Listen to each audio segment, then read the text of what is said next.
म्हणून त्याचं नाव हरी. तो अज्ञानाचं हरण करतो म्हणून त्याचं नाव हरी. तो जन्म मरणाचं हरण करतो म्हणून त्याचं नाव हरी. गुरु हरते म्हणजे हरण करणे. एक एवढा आपला अनुभव सांगते. हरीने माझे हरिले चित्त,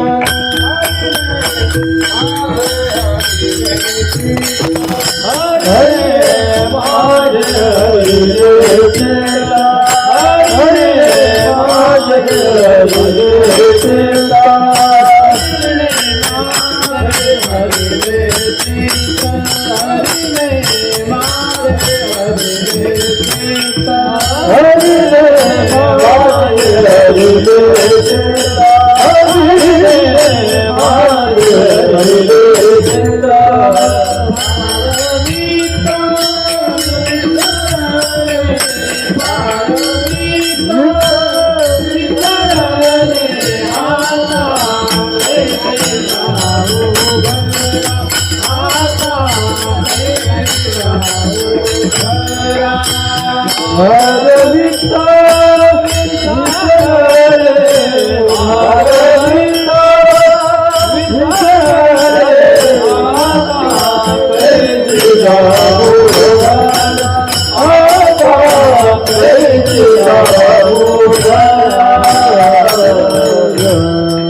सामर्थ्य संपन्न नाम आहे.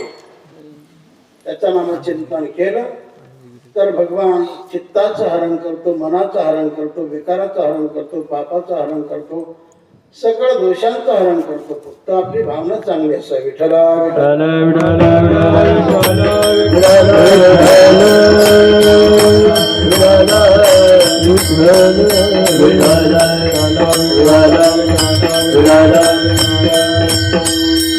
भगवंताचं नाम अनेक सामर्थ्य त्याच्या अंगी आहे. काही जे औषध असतात एकच काम करतात. काही औषध घेतले तर ते फक्त शक्ती देतात, रोग नष्ट नाही करत. काही अशा वस्तू सेवन केल्या शक्ती देतात पण आजार घालवत नाहीत. काही आजार घालवतात पण शक्ती देत नाही. तसे काही साधन ते फक्त पाप घालवते पण इतर जे उच्च स्थान आहे त्या स्थानाची ते प्राप्ती करून देऊ शकणार नाही. पण भगवंताचं नामचिंतन असं साधन आहे की ते सगळ्या प्रकारचं करू शकतं. तसं तुकाराम महाराज होतात ना, विठ्ठला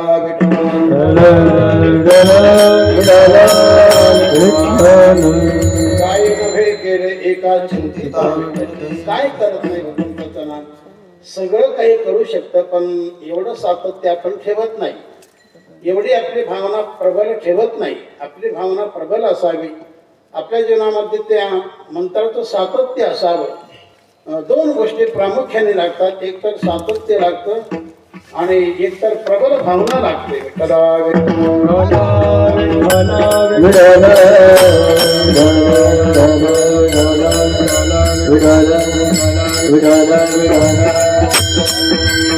भगवंताचं नाम सुखही देतं, पापही नष्ट करतं, म्हणजे दुःखही निवृत्त करतं. भगवंताचं नाम पापही घालवतं आणि पुण्यही देतं. आणि म्हणून ज्ञानेश्वर माऊली सांगतात ना, हरी मुखे म्हणा, हरी मुखे म्हणा, मुखे म्हणा, हरी मुखे म्हणा, हरी मुखे म्हणा, हरी मुखे म्हणा, हरी मुखे म्हणा, हरी मुखे म्हणा. पुण्याची गणना कोणाकडे, पुण्याची गणना कोणाकडे, पुण्याची गणना कोणाकडे. हरी मुखे म्हणा, हरी मुखे म्हणा, हरी मुखे म्हणा, हरी मुखे म्हणा. पुण्याची गणना कोणाकडे, पुण्याची गणना कोणाकडे, पुण्याची गणना कोणाकडे. हरी मुखे म्हणा, हरी मुखे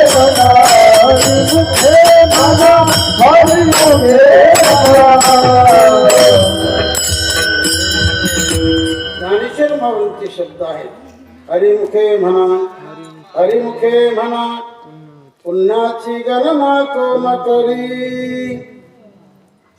भगवंताचं नाम चिंतन केलं तर किती पुण्य होतं त्याचं मोजमाप नाही. कारण भगवंताचं नाम पुण्यही देणार आहे, पापही नष्ट करणार आहे. हरिविचार आणि अनंत पाप राशी लयाशी क्षण मात्रे. जीवनामध्ये पुण्यच असावं, जीवनामध्ये पाप नसावं. पाप का नसावं? कारण ते दुःख देतं म्हणून. पुण्य का असावं? तर ते सुख देतं म्हणून. कारण पुण्य सुख देणार आणि पापही दुःख देणार. विठ्ठला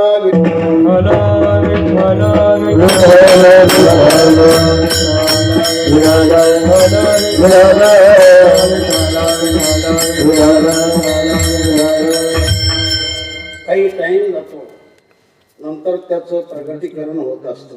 जसं तो पण लगेच रूप येतं का? थोडा टाइम जातो. तसं आहे, आपण साधना केली तर तो फळ लगेच मिळतं असं नाही, पण निश्चितपणे मिळतं. भगवंताचं केलेलं कधीच वाया जात नसतं. परमार्थामध्ये केलेलं कधीच वाया जात नसतं. संसारामध्ये किती करा बरोबर काहीच येत नसतं. संसारामध्ये कितीही करा बरोबर काहीच येत नाही. परमार्थामध्ये थोडं करा बरोबर आल्याशिवाय राहत नाही.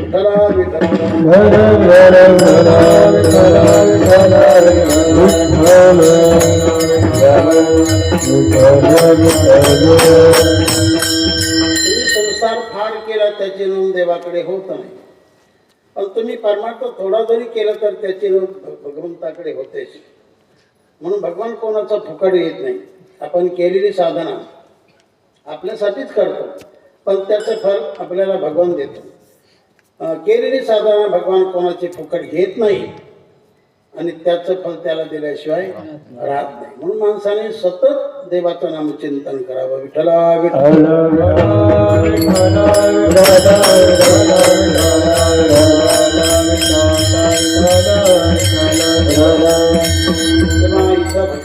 तुकाराम महाराज सांगतात की हरी हरी तुम्ही म्हणारे सकळ.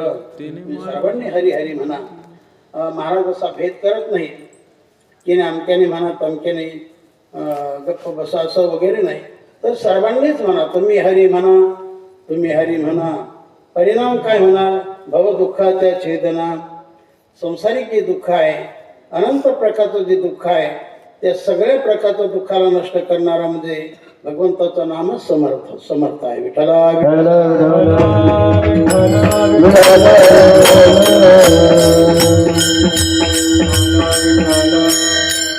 हरिनाम जीवनामध्ये असेल तर जीवनाला अर्थ आहे. ज्या जीवनामध्ये हरिनामच नसेल तर त्या जीवनामध्ये अनर्थ समजा. हरिनाम हे सर्व प्रकारचं फल देणार आहे. हरिनाम बिना आणि हरिनाम जीवनामध्ये नसेल तर जीवन कसं? मीराबाई बोलतात हरिनाम बिना नराईसा है, दीप बिना मंदिर जैसा है. हरिनाम बिना नराईसा है, दीप बिना मंदिर जैसा है. हरिनाम बिना जैसे बिना पुरुष की नारी है, जैसे पुत्र बिना मातारी है. जल बिन सरोवर जैसा है, जल बिन सरोवर जैसा है. हरिनाम बिना नराईसा है, दीप बिन मंदिर जैसा है. हरिनाम बिना. जसं मंदिर आहे पण मंदिरामध्ये दिवाच नसेल देवासमोर तर त्या मंदिराला शोभा नाही. तसं जीवन चांगलं आहे, पण अशा सुंदर जीवनामध्ये देवाची भक्तीच नसेल, देवाचं नामच नसेल, परमार्थच नसेल तर त्या जीवनाला देखील शोभा नाही. विठ्ठला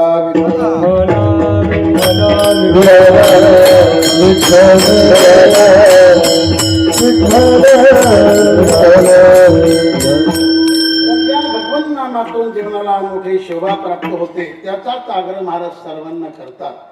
हरी हरी तुम्ही म्हणाले हरी हरी तुम्ही म्हणाले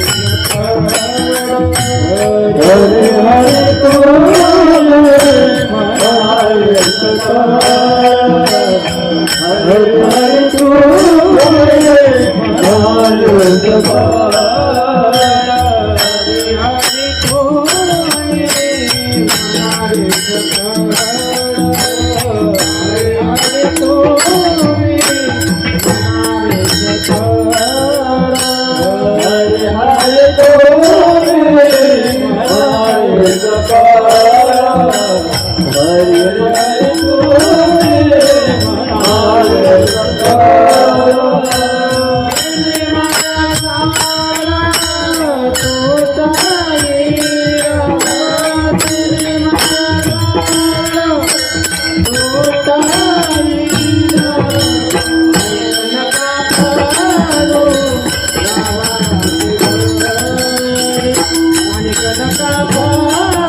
हरे हरे तुम्ही म्हणारे सकळ देणी माया जाळ तुटईल. अर्थात तुमचं दुःख जाईल. माया जाळ गेलं म्हणजे दुःख गेलं. तेव्हा सर्वांना आग्रह आम्हाला चिंतन करण्याचं आहे.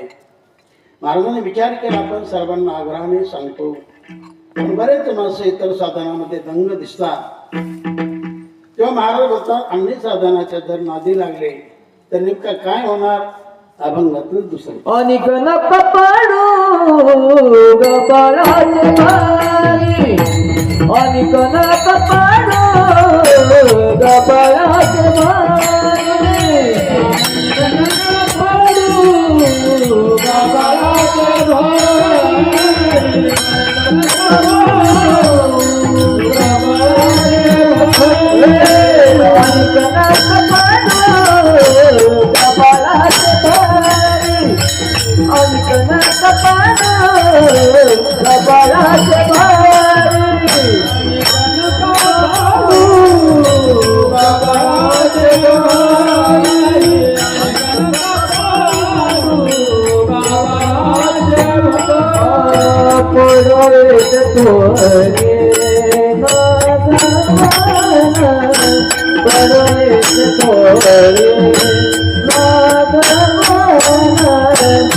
गणप पाडू गबाळाचे भारी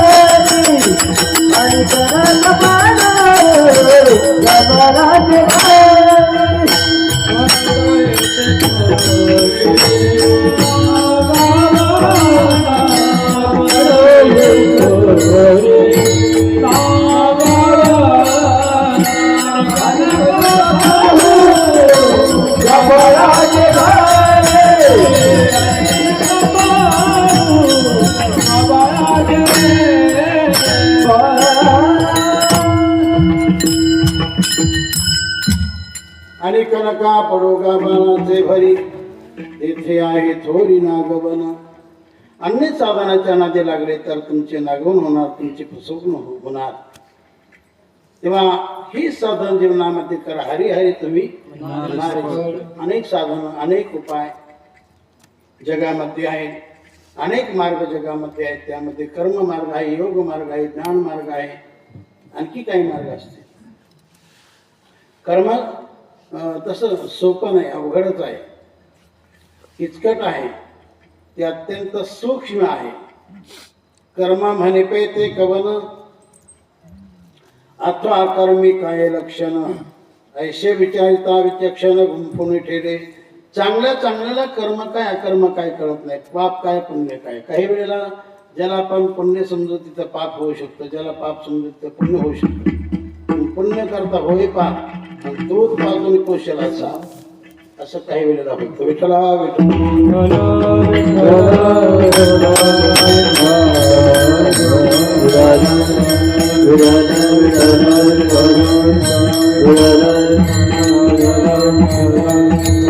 मार्ग अत्यंत सूक्ष्म आहे. आपण कसं झोपावं रात्री याचं काय शास्त्र आहे, याच्याबद्दल कर्म आहे. कोणत्या दिशेकडे डोकं, कोणत्या दिशेकडे पाय, बरं, सकाळी उठल्यानंतर कोणत्या दिशेकडे तोंड करून जावं याचं काही शास्त्र. बरं, तिथे गेल्यानंतर कोणत्या दिशेकडे तोंड करून बसावं याचं काही शास्त्र. बरं, तिथून परत आल्यानंतर आपल्या हाताला किती वेळेस माती लावावी, किती वेळेला हात धुवावे याचं काही शास्त्र आहे. कर्मशास्त्र म्हणते 7 वेळेला माती लावा, 7 वेळेला धुवा. एवढं करतो का आपण? एकच घासण होय मोकळं करतो का नाही? विठ्ठला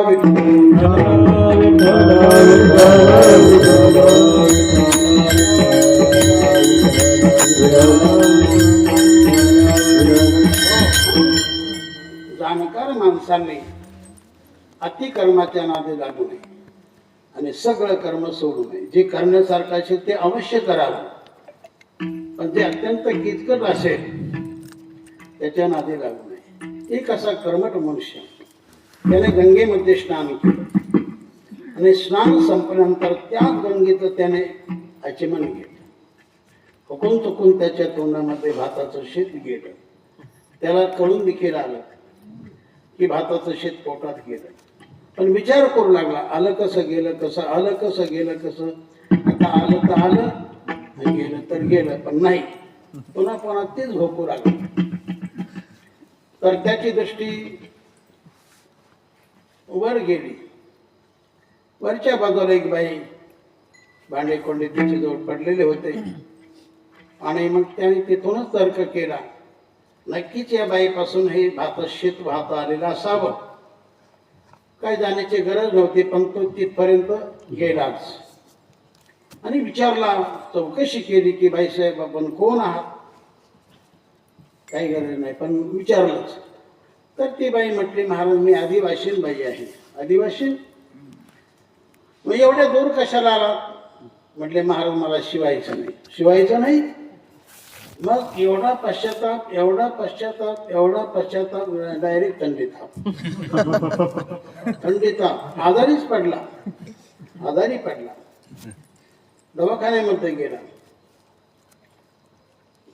औषध सेवन केले, त्याद्वारे तो बराही झाला.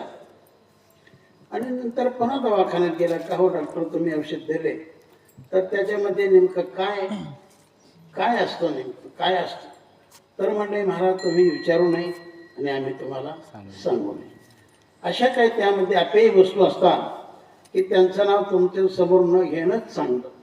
मग तर अधिक शंका की आपण फार मोठं पाप केलं, फार मोठं पाप लागलं. आता महाराष्ट्रात थांबून चालणार नाही, आता आपण काशीला गेलंच पाहिजे. काशीचा रस्ता धरला, उन्हाळ्याचे दिवस, प्रवास बराच काही केला, तहान लागली, भूक लागली. एका गावामध्ये गेला. गावामध्ये एका वाटेवर 4 चौघ बसलेले होते. त्यांना विचारणा केली का हो या ठिकाणी चांगल्या माणसाचं घर सांगा बरं मला. लोक म्हटले, आमच्या घरी जावा, तिथं तुमचं काम होईल. डायरेक्ट त्या घरी गेला. बाईने त्या माणसाचं आदरात तिथे केलं, या बसा, पिण्यासाठी पाणी देखील दिलं. तर म्हणे, महाराज परम भाग्य माझं आमच्या घरी आला, तर मी आता स्वयंपाक करते, जेवण करा, तुमचा रस्ता तुम्ही द्या. आनंद झाला त्याला. तहान गेली अगोदर, पण भूक राहिली पोटात. बाईने पटकन स्वयंपाकही केला, लगेच ताटही केलं, नवे नवे अर्ध जेवणही होतात. मग त्याने हात जोडले, महाराज विचारू का तुम्हाला परवानगी असेल तर म्हणे विचार. या माणसाने असा विचार केला, आपण विद्वान पंडित ब्राह्मण अमुक, विचारा म्हटले. तेव्हा ते बाई म्हटली, महाराज मला फार मोठा पेच पडला. असा पेच पडला की मला 2 मुलं आहेत, की आता यांची सुनता करावी का मुंज करावी. या मुलाची सुनता करावी का मुंज करावी, एवढं काम सांगा, म्हणजे आपलं कामच झालं. नेमकं काय करावं एवढं सांगा. आता हे शब्द कानी पडल्यानंतर त्याने विचार केला, याचा फार मोठा घोटाळा दिसतोय, फार मोठा घोटाळा दिसतोय. मग तोच म्हणू लागला, हे बाई आता मी तुझ्या हातचं जेवण केलंय, आता अगोदर माझं सांग, माझं थडगं बांधायचं का समाधी. दृष्टांत आपला संपला. एवढ्या दूर जाण्याचा प्रसंग का आला तर त्याने कर्मठ केला म्हणून कर्मठपणा केला. विठ्ठला विठ्ठल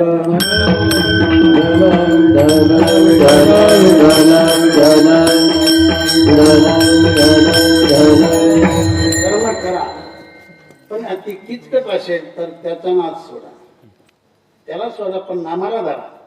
ज्याने नामाला पकडलं त्याचं सगळं काही झालं. हो, कर्माच्या नदी मापात लागणे. आणि या कलियुगामध्ये तरी आता कर्माला प्राधान्य नाही, कलियुगामध्ये नामाला प्राधान्य. विठ्ठला विठ्ठल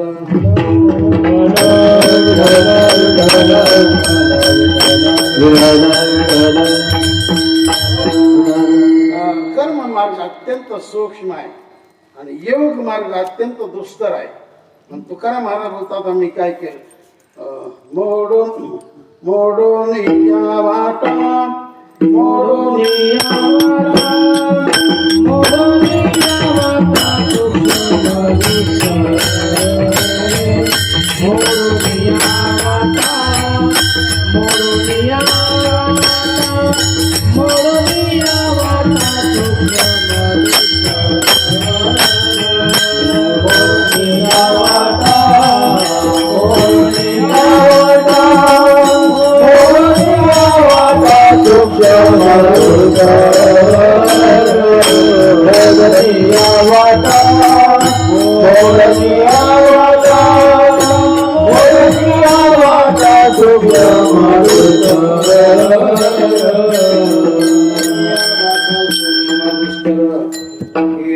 राज्य भारत चाले ऐसा. तर या वाटातून संतांनी बाजूला साधल्या, मोडून या वाटा मोडीत काढल्या. मोडून या वाटा सूक्ष्म दुस्तर. तेव्हा सूक्ष्म वाट ही कर्माची वाट, दुस्तर वाटा ही योगाची वाट. दुस्तर मार्ग योग मार्ग, अत्यंत सूक्ष्म मार्ग म्हणजे कर्म मार्ग आहे. योग मार्ग सोपा नाही. जीव जाणारा मार्ग म्हणजे योग मार्ग आहे. हो, जीवाचा राम. हो, अत्यंत दुःख, अत्यंत दुःख. योगाची या वाटा जे निघाले या सुबटा, त्या दुःखाचाची वाटा भागाला. माऊली बोलतात की जे कोणी माणसं योग मार्गामध्ये पडले त्यांना शल्क दुःख वाटायला आलं. योग मार्गामध्ये फार काठिण्य आहे, फार दुस्तरता आहे. योग मार्ग म्हणजे लोखंडाचे फटाणे खाण्यासारखा मार्ग. लोखंडाचे फटाणे दिले, कोणाला दिले, ज्याला दात नसतील त्याला दिले. आता तो जगेल का? त्याची सकाळी भेंडीच काढावी लागेल. गानबा तुकाराम म्हणजे मरणप्राय मार्ग आहे. मरणप्राय मार्गामध्ये योग मार्ग. लोहाचे चणे जय बोलतरिया पडती काने, ऐका ना माऊली म्हणतात. तो मार्ग म्हणजे बोलत्या माणसाने लोखंडाचे फटाणे खाण्यासारखा मार्ग आहे. तर तो जगेल का? तो जगणारच नाही. त्याची प्रेत यात्राच. असा अत्यंत दुस्तर मार्ग योग मार्ग. वास्तविक पाहता माऊली सर्वांचे राजे होते, सर्वांचे राजे. म्हणजे योग्य लोक जेवढे म्हणून असते, दानराज माझी योग्यांची माऊली, दानराज माझी योग्यांची माऊली. जनन गवली प्रगट केली, जनन गवली प्रगट केली. दानराज माझी योग्यांची माऊली, दानराज माझी योग्यांची माऊली. मग माऊलीने तुम्हाला सर्वांनाच कोणता उपदेश करायला पाहिजे होता? योग मार्गाचाच, की तुम्ही योगच करा, तुम्ही योगच करा, बाकी सगळं सोडा. पण माऊलींना कल्पना होती योग मार्ग अवघड आहे, हा सर्वांना शक्य होणारा मार्ग नाही. म्हणून त्यांनी कोणता मार्ग काढला? हरिमुखे म्हणा, हरिमुखे म्हणा, पुण्याची गणना कोण करी. विठ्ठला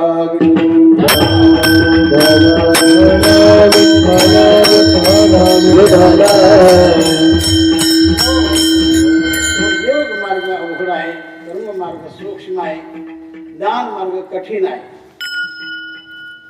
ज्ञान तसं सहजासहजी प्राप्त होत नाही. एकतर ज्ञान म्हटलं की बुद्धीच लागते. निर्बुद्धाला ज्ञान मिळतच नाही. किती सांगणारा गोड असला पण बुद्धीच नसेल त्याला काय करणार. बुद्धी प्रथम असावी आणि ज्ञान सांगणारे ते गुरुसमर्थ असावे, ते कळकळीचे असावे, तळमळीचे असावे, दोन ठोके देणारे असावे, पण चांगलं ज्ञान सांगणारे असावे. आता भात भाकरीचं ज्ञान काय कामाचं. अध्यात्मज्ञान हे खरं ज्ञान आहे. अध्यात्मज्ञान हे सगळ्या ज्ञानांचा राजा आहे.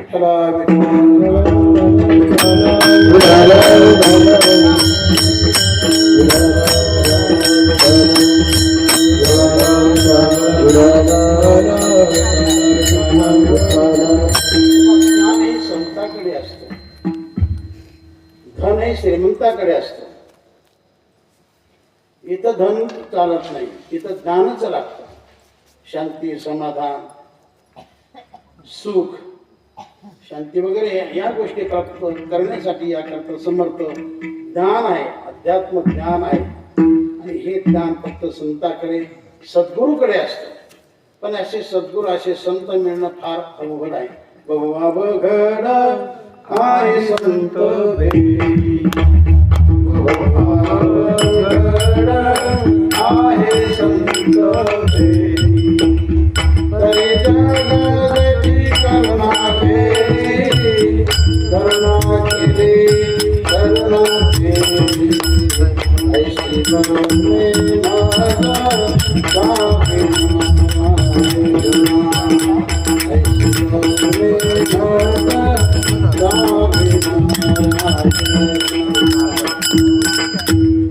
ज्ञान चांगलं आहे पण ते ज्ञान सांगणारे गुरु दुर्मिळ आहेत, संत दुर्मिळ आहेत. बाकी मिळेल पण हे मिळणं अवघड आहे. अलग लक्षात. तात मिले पुणे मात मिले सुख भात मिले आता सांगत नाही. सगळं काय मिळेल पण संत दर्शन दुर्लभ आहे असं म्हटलेलं आहे. शेवट नंतर सांगेल. विठ्ठला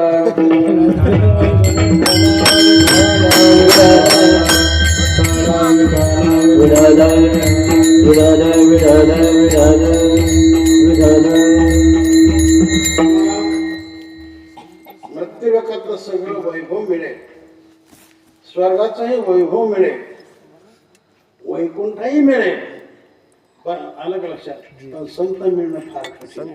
अर्थात ते ज्ञान दुर्मिळ आहे, अवघड आहे. ही ज्या गोष्टी आहेत सगळ्यामध्ये जरी असलं किंवा या सगळ्या मार्गामध्ये बिनचूक मार्ग म्हणजे भक्ती मार्ग. विठ्ठला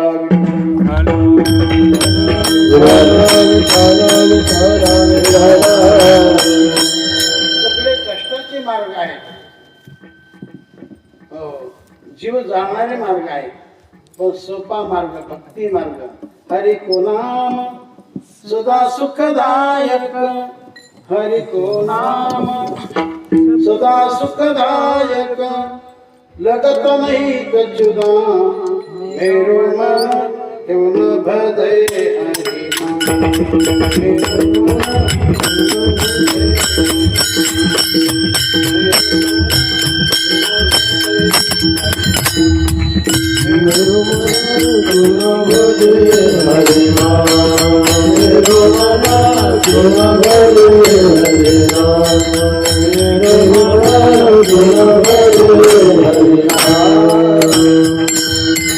भक्ती मार्ग चांगला मार्ग, सोपा मार्ग.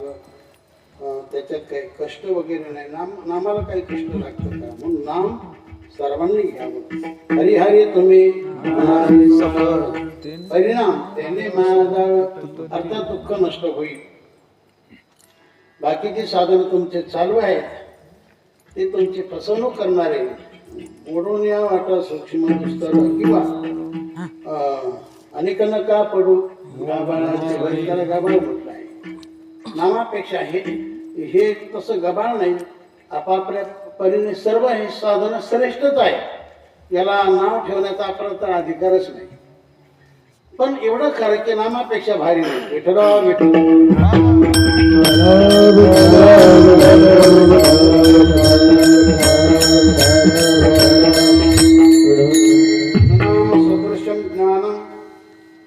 नाम सदृशम ध्यानम.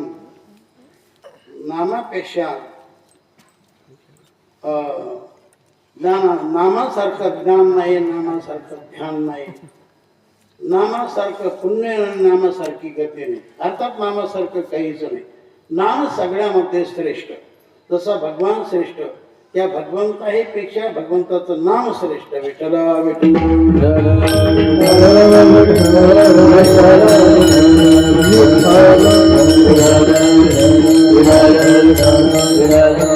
या नामाने अनेकांचं काम केलं, अनेकांचा उद्धार केला.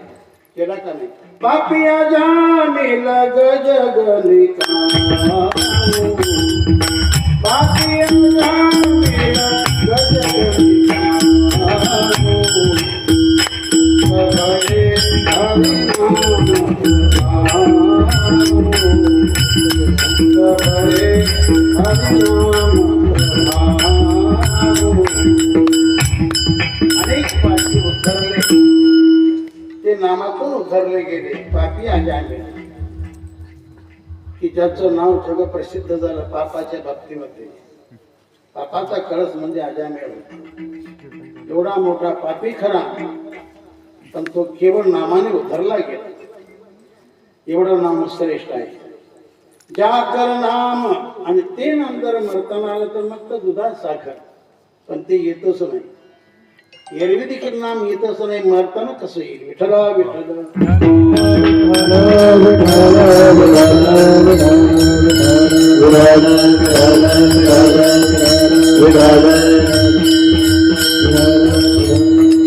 नामेची तारीले कोट्यानं हे कोटी, कोट्यानु कोटी नामाने सर्वांचा उद्धार केला. नामेची वैकुंठी भैसविले, नामे सर्वश्रेष्ठ आहे. आणखी एक साधन, की ज्या साधनाचा अवलंब केला असताना तुमच्या जीवनामध्ये जे काय दुःख आहे, जे काय मायाजाळ आहे, ते नष्ट होऊन जाईल. असा एक सुंदर उपाय महाराज अभंगाच्या 3ऱ्या चरणात सांगतो. भावे तुळशीदार पाणी डोळात, भावे तुळशीदार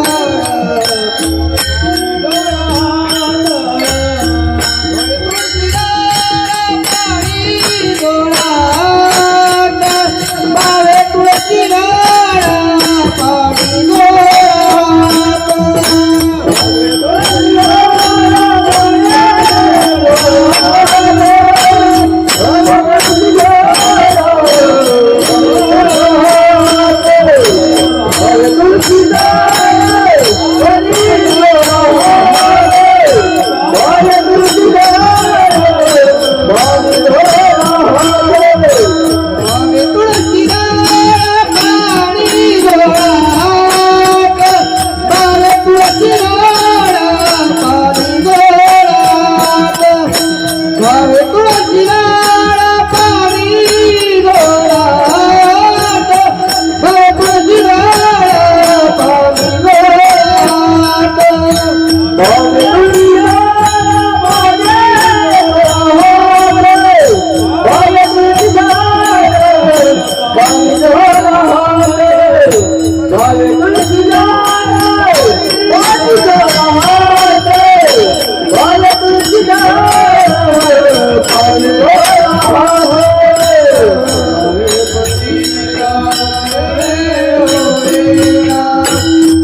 तर जो भगवान परमात्मा आहे त्या भाव समर्पित करा आणि त्या देवाची कोणतीही क्रिया असो ती क्रिया प्रेमानेच करा. कारण देवाला प्रेम आवडतं, देवाला भाव आवडतो. भावेन देवम कलया नरेंद्र धनेन कांता कपटेन शत्रुन सत्येन मित्रं कृपयाचे पुत्रं दानेन मोक्षं मोक्षमानयन्ति. ज्याप्रमाणे मोक्ष प्राप्तीसाठी नियत साधन, जवळचं साधन, उत्कृष्ट साधन कोणतं आहे तर ज्ञान आहे, तसं देव प्राप्तीसाठी उत्कृष्ट साधन म्हणजे भाव आहे, प्रेम आहे. विठ्ठला विठ्ठल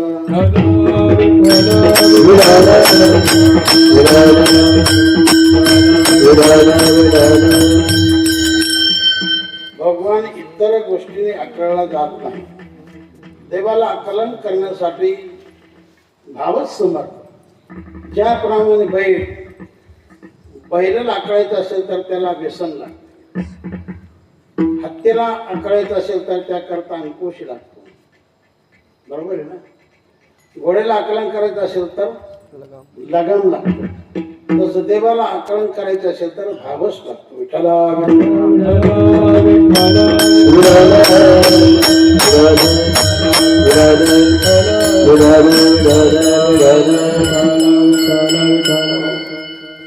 तेव्हा भाव समर्थ आहे म्हणून भाव जवळ करा, भाव निर्माण करा, प्रेम निर्माण करा. प्रेम तसं येतच नाही, देवाने दिल्याशिवाय जातच नाही, प्रेम येत नाही. प्रेम देवाचे देवे, भगवंताच्या कृपेशिवाय आपल्याला प्रेम निर्माण होणार नाही, भाव निर्माण होणार नाही. म्हणून देवाला हाक मारा, देवाची प्रार्थना करा, तुम्हाला नैसर्गिक भाव निर्माण होणार. विठ्ठला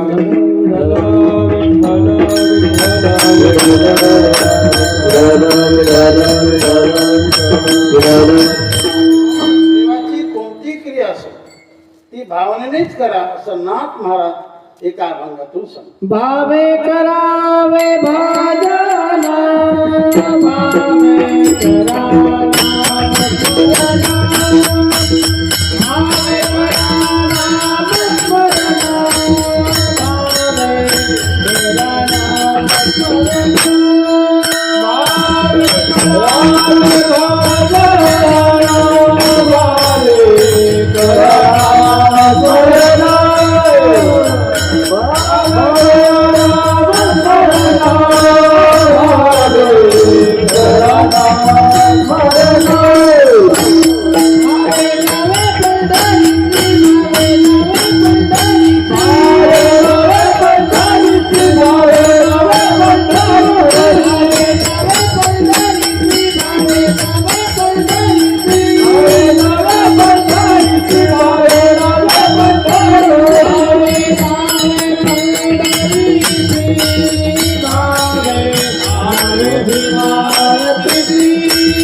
पूजा असो ती भावाने करा, वारी असो ती भावाने करा, कीर्तन सेवन करणं असेल तर भावानेच ते सेवन करा. जेवढ्या जेवढ्या क्रिया असतील त्या भावनेने करा तर त्याचं फळ भगवान देत असतो. तेव्हा इथं महाराज म्हणतात भावे तुळशी दळ भाव धरा आणि तुळशी दळ अर्पण करा. देवाला तुळस बारा आवडते. आपण देखील तुळशीची माळ आपल्या गळ्यामध्ये धारण करा, तुळशीची माळा देवाच्या गळ्यात देखील टाका, म्हणजे कर्णाची. जसं भगवंताला भगवान शंकराला बेलाचं पान आवडतं तसं भगवान पांडुरंगाला तुळशीचं पान आवडतं. विठ्ठला विठ्ठला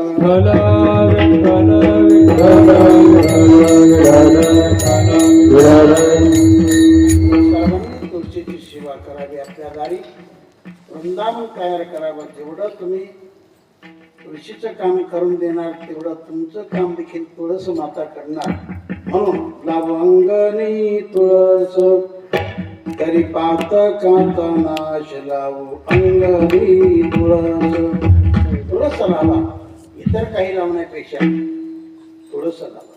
इतर लावू नका असं आग्रह नाही, पण इतर लावताना तुळसच नाही काय कामाचं. तुळस जीवनाचं सार आहे. जिस घर नाही तुळशी वृंदावन, जिस घर नाही तुळशी वृंदावन, जिस मुख नाही राम, ओ घर जाकर पाच ग्रास लेऊही नरक समान. तुळस लावा, तुळशीची सेवा करा, तर तुळस देखील तुमचा उद्धार करणार, तुम्हाला सुख प्राप्त करून देणार. तुळस म्हणजे भगवंताची परमशक्ती आहे. विठ्ठला आगे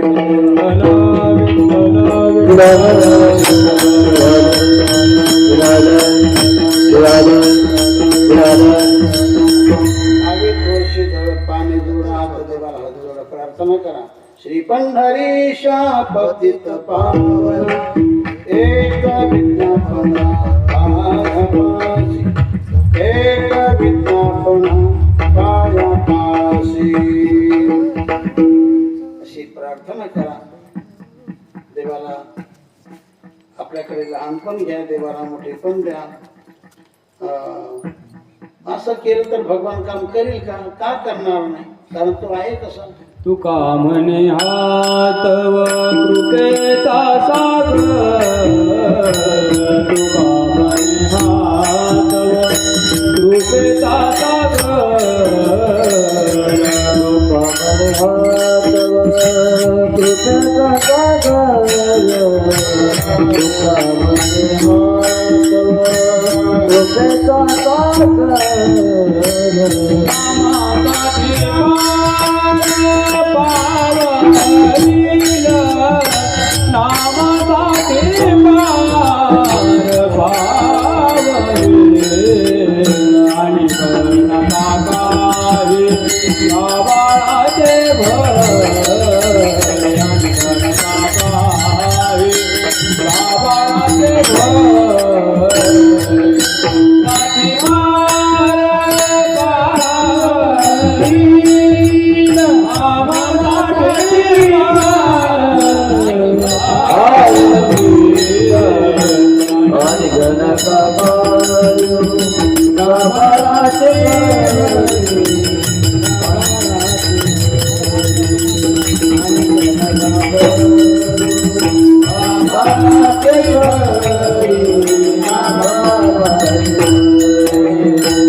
कृपेचा सागर नामासाठी पार पापवीर. तर भगवान हा कृपेचा सागर आहे. अनेक गोष्टीचा सागर भगवान आहे. तो ज्ञान सागर आहे, तो वैराग्य सागर आहे, तो वैभव सागर आहे, तो धन सागर आहे, तो सर्व काही आहे. इथं भगवंताला काय म्हटलं? कृपेचा सागर. तो कृपा करेल, तुमचं काम निश्चितपणे करेल, पण त्याचं काम केलं तरच. कारण भगवंताचं सांगणं तुम्ही माझं काम करा, हे तुमचं काम करणार. तो है मेरे नाम पर, तो मैं है तेरे काम पर, तो है तेरे काम पर, तो मैं है मेरे नाम पर. अरे हे भक्त, जर माझं काम करशील तर मी तुझं काम करणार. आणि म्हणून देव आहे कसा? तर जसा आरसा तसा. देव आहे कसा? तर जसा आरसा तसा. तेव्हा आमचे गुरुवर्य अतुसिंग बाबा सांगत असत की देव आहे कसा? जसा आरसा तसा. आरशाला नमस्कार केला तर आरसा देखील नमस्कारच करतो. आरशाला बुक्का दाखवला तर आरसा तसं दाखवणार. तसा भगवान आहे. तसं देवाचं काम करू तसं देव देखील आपलं काम करतो. तू काय म्हणे हात कृपेचा सागर नामासाठी पार पाडविला. या दुःख सागरातून तो तुम्हाला निश्चित पार केल्याशिवाय राहणार नाही. नव किनारी लगाव नव किनारी लगाव प्रभुजी नव किनारी नदिया गहरी नाव पुरानी नदिया गहरी नाव पुरानी डूबत जहाज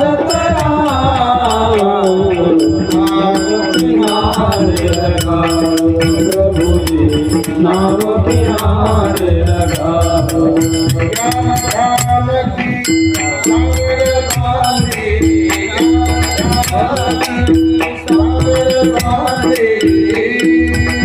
दवरे दवरे नाव किनारे लगाओ प्रभु जी नाव किनारे लगाओ प्रभु गिरिधर नागर प्रभु गिरिधर नागर करोन देवा नाव किनारे लगाओ प्रभु जी नाव किनारे लगाओ किनारे नाव किनारे अशी प्रार्थना भगवंताला करावी आणि त्याचं नाम चिंतन करावं. ते पार करेंगे नैया भज कृष्ण कन्हैया. ऐका नाही तुम्हाला तुमचं सगळं काम करून देणार. फक्त त्याचं नाम घेताना मनपूर्वक घ्या, भावनापूर्वक घ्या. ज्ञानेश्वर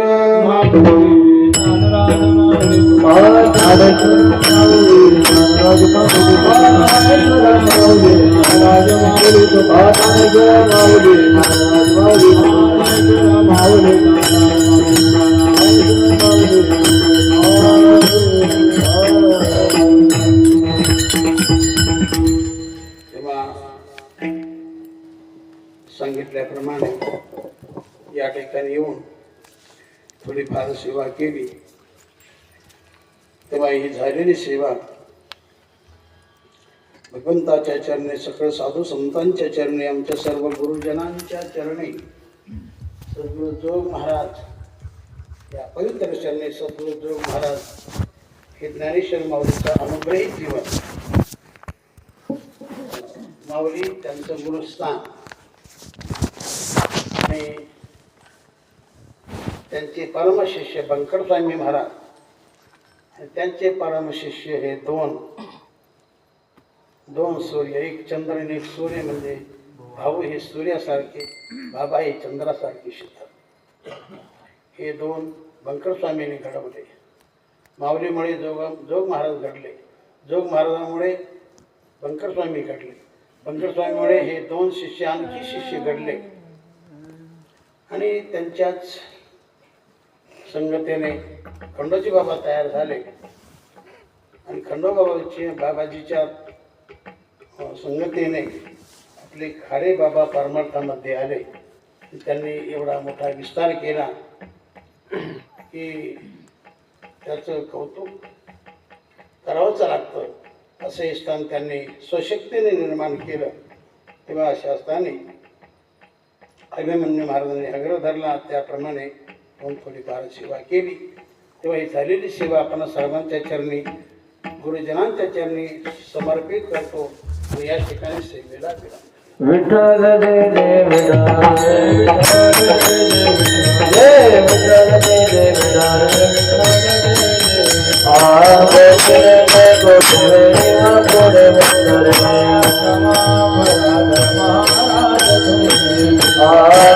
विचारी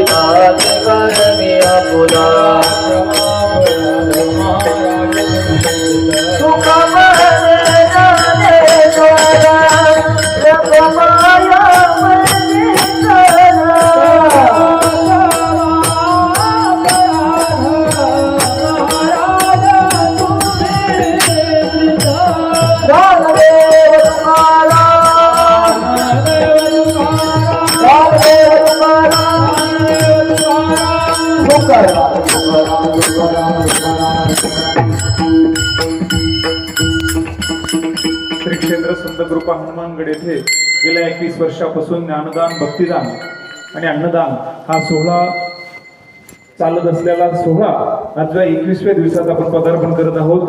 श्री क्षेत्र संत कृपा हनुमानगड